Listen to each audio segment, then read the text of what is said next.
Olá, galera do NASCAR Diecast Brasil, tudo bom? Desculpa a demora pro meu quarto review aqui. Vamos pro review do Mob One Best Pro Shops Tracker Bolts do Tony Stewart. Bom, diferentemente dos modelos 2013, eles que é todo branco por dentro, esses aqui são todos pretos, como já tinha mencionado.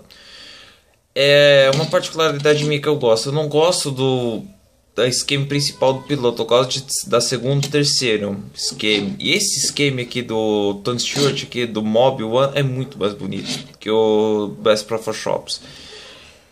Ele é branco, preto, um vermelho, assim, que são as cores que eu mais gosto, assim, fora o azul, lógico. E daqui é um dos melhores games que eu já vi dele, meu. É um dos mais bonitos. Ele andou em pouco nesse ano, na primeira corrida que teve em pouco. Bom, as características dele. Bom, ele é praticamente branco, tem móvel, tracker bolts da Best Pro Shops, Hirsch Trucker Centers, Haas Automotion e aqui móvel. E tem o logo, tem o nome de Tony Stewart aqui, patrocinar móvel aqui, tracker bolts atrás, e aqui atrás é o Mob One e o SS da Chevrolet. Logo da Stewart Haas. E esse daqui é um dos carros, esse aqui é um dos diecats mais bonitos que eu tenho de longe.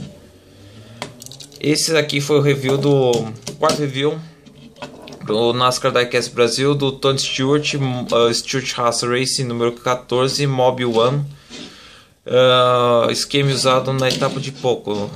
Tenha um ótimo domingo e fique em paz. Tchau, tchau, gente. Fui!